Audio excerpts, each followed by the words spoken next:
Okay, I'm gonna roll some clips right now, and you may have seen these videos cross your feed. Take a look. What makes you confident? Having people that I love around me. Dressing to impress. I go to fashion school, so I feel like whenever you dress, You have to. you have to. Oh,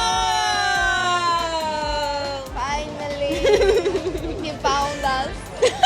And I'm ovulating, that's why I'm confident. I'm not saying nothing to that. Working out, my family, they're all mirrors, and God. The Lord makes me confident. So what would you say makes you confident? In a previous video, I discussed how 85% of people feel a sense of low self-esteem. And this is gonna affect so many aspects of our lives because how we feel inside dictates what shows up in our life.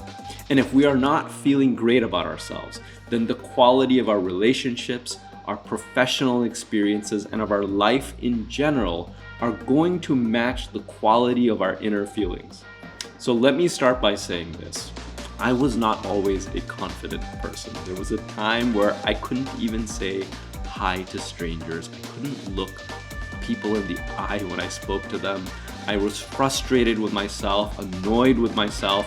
Why couldn't I be like those confident people that I saw in the movies or on TV that made it seem so effortless? And I used to think that confidence was just something that some lucky people in this world were born with. Like there was some confidence gene that they got, and the rest of us has to deal with not being confident. But as I developed a deeper understanding of who I am and who really everyone is at their core, my life began to transform in really beautiful and unexpected ways. So today I can say I genuinely love and appreciate who I am and the gifts that I am blessed with. And that brings with it a level of comfort and self-confidence. So in this video, I will share with you the 5 powerful truths that led to my own transformation. And I know it will lead to yours too. Now, these 5 are not going to be lame gimmicks or psychological manipulation strategies that teach a sense of false confidence that's really a mask for insecurity. No, I don't play that game. I don't teach that game.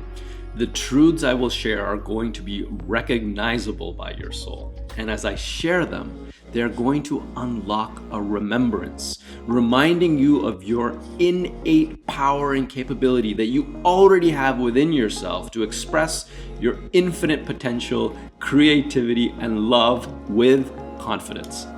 My name is Samir Mansoor. I'm a leadership and success coach. And if this topic resonates with you, go ahead and hit the like and subscribe as I make videos that share an elevated perspective to life so that you can rise above any challenge that you face, starting from the inside and out.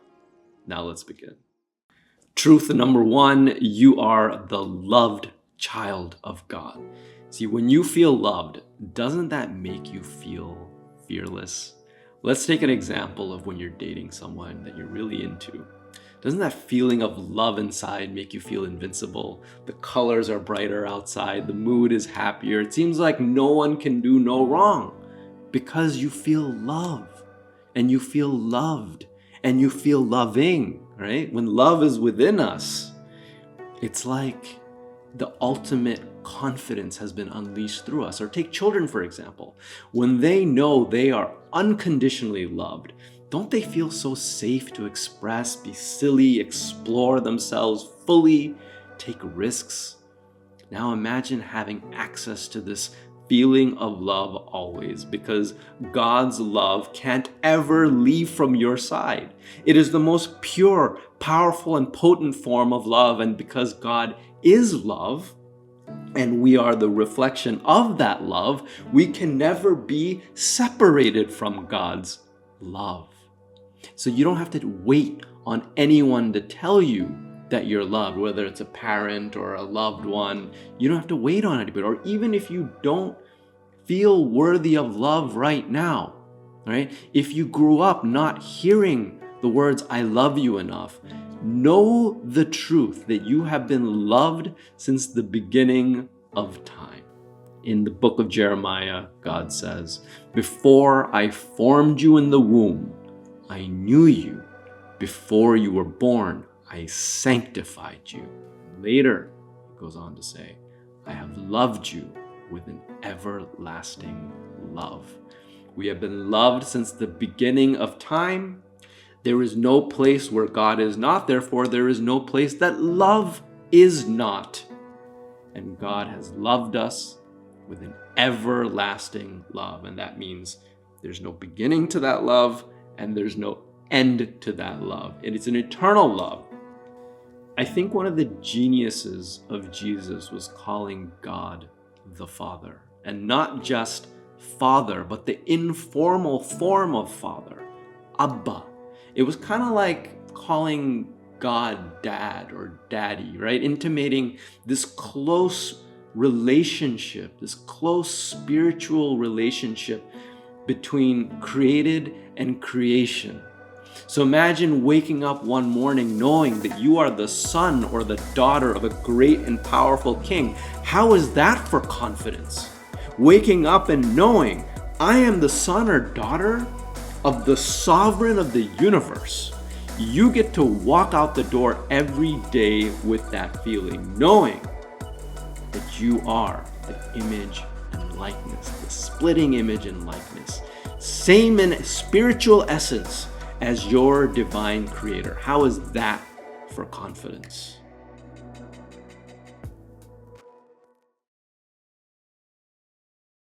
Truth number 2, you are spirit. So let me ask you a question. What can spirit fear? What is too difficult for spirit to conquer? Can anything make spirit feel small? No. So let me ask you another question. Is there something more to what makes you you than your flesh, your bones, your blood, and your organs? Think about it. Is there something more to what makes you you than all this physicality around you? Is the physicality of you all there is? If you answer yes, that there is more to you than this physical part, then what is that more? You might say soul. You might say, well, spirit. So if the greater part of what makes you you, uniquely you, is spirit, and spirit is limitless, and spirit is divine, then why are you thinking of yourself as so small? Your creator designed you to have dominion over this world and all the circumstances that you face in it. But if you think you are a mere mortal, small, fragile, susceptible to all the unpredictable things happening around you, then the world is going to remain an unpredictable, scary place.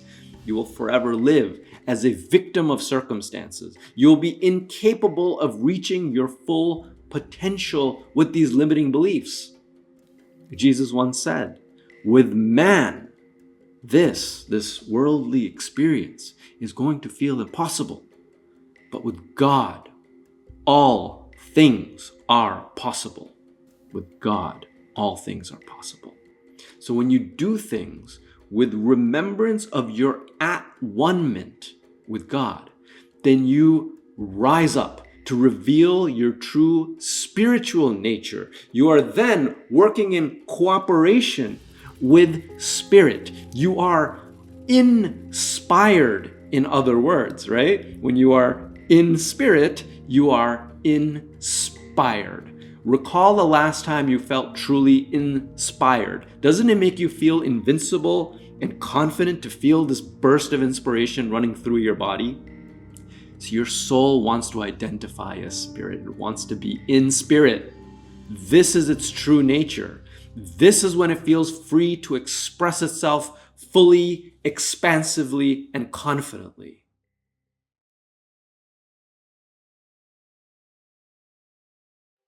Truth number 3, knowing who walks with you at all times. I don't know if you can hear the church bells going off right now, but if you do, that's going to add a nice little backdrop sound to what I'm about to say.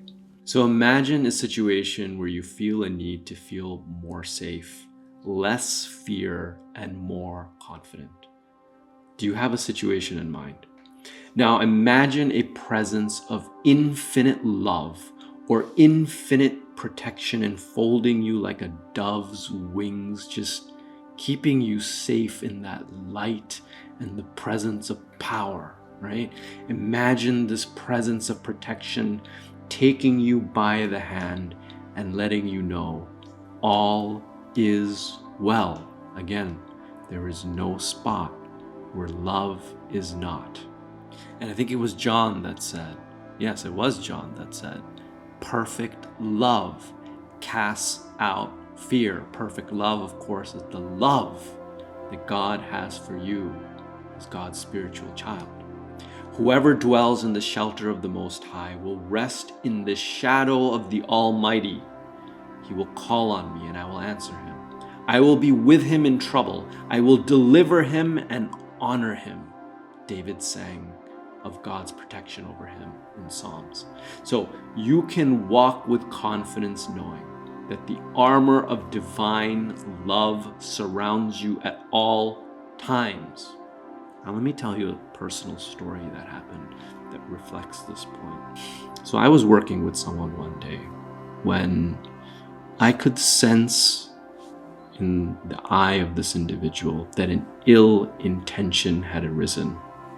Now, I have been trained for such occurrences, and when I witnessed this intention happen again, before the action took place, I saw it in the eye.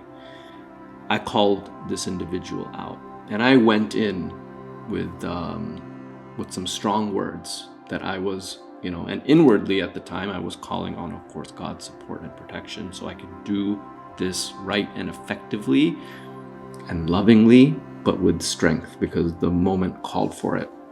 And I was speaking to him in such a strong way to disarm the situation that this person got on their knees and essentially pled for forgiveness after first denying that this intention was even there. But this is how the situation ended, with them on their knees. So a few weeks later, when I deemed it safe and appropriate again to work with this individual, the individual confided in me about that situation. And he said, in that moment when you were speaking to me, I heard a voice inside of me. And the voice said, if you do anything to this person, that is going to be the end of you. Now I'm paraphrasing what he said, but that is essentially the gist of what the message was. It was a little bit more specific, but we'll leave it at that.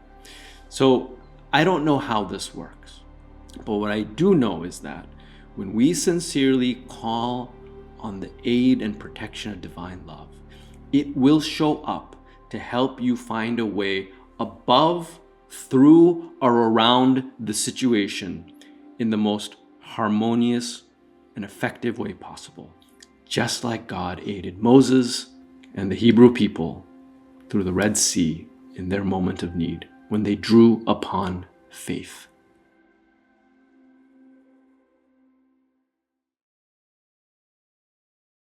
The fourth truth is this: confidence comes from knowing who you are and what you want in life.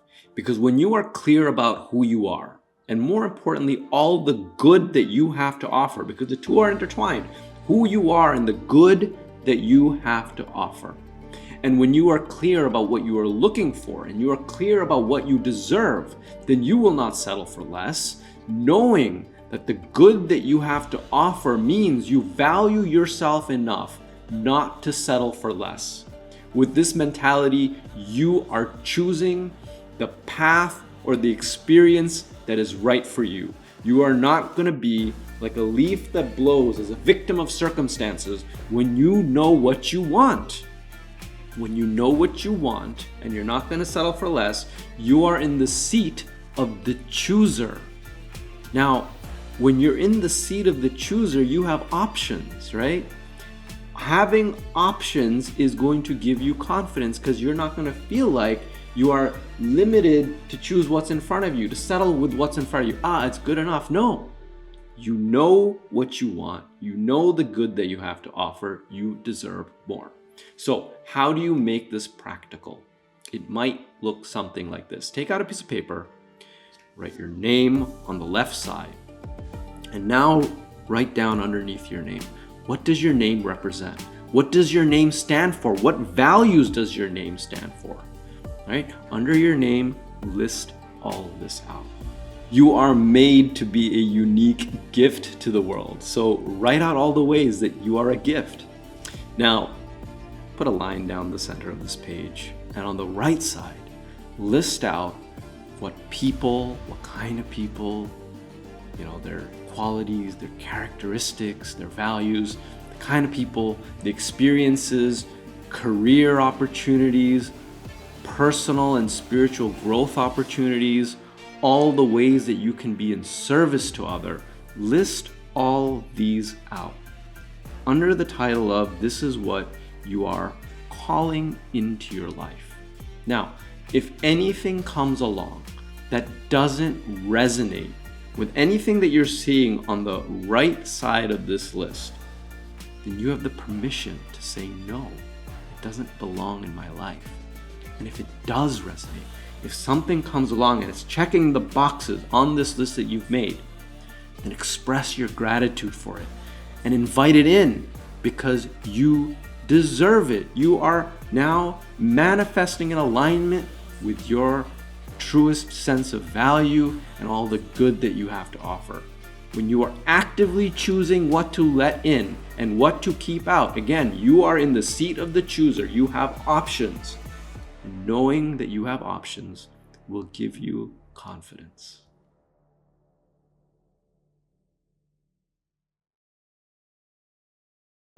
And the fifth truth is this: know that your story ends in victory.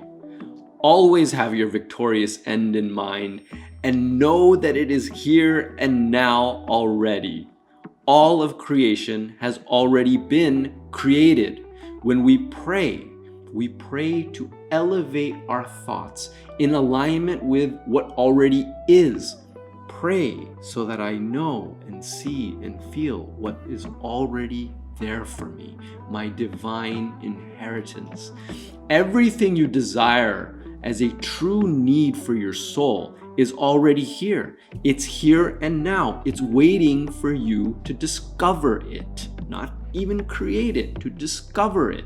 When we are certain about our success having already been achieved, we then take the human footsteps in that direction to discover what already is. For I know the plans I have for you, declares the Lord, plans to prosper you and not harm you, plans to give you hope and a future, it says in Jeremiah. See, God wants us to succeed, and your success is already foretold. So how does it make you feel knowing this? Go ahead and take 90 seconds now to do this practice. Immerse yourself in the visualization of having received all that you pray for. Imagine this one big thing that you've been praying for. It's here, it's in front of you. What does it look like? Who is in this movie with you right now? How does it feel as you see them celebrating you? How does it feel within you as you see this outcome unfold in front of you? See it as a vivid memory, almost as if it's already happened. You're right in the middle of it.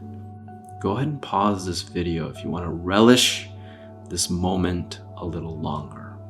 See, when we put ourselves into the visualization of what we want to achieve, that feeling, and so important that we feel everything associated with the outcome, the feeling is almost taking you one step closer to it, to its discovery. Because when we feel the feeling of what we want to feel when this thing has arrived, it's like we're already there, right? We're in a vibrational alignment with it. It's like when Jesus said, when you pray and believe as if you've already received it and it will be yours. For me, that is the best line on manifestation anyone could have ever come up with, and he said it. And this practice is making that statement practical for you, so that as you start to feel it, you get to know that you're one step closer to its discovery. Believe that it's already yours. Know that what you desire is already waiting for you. Or as Rumi said, what you desire is desiring you. That that should give you a sense of confidence.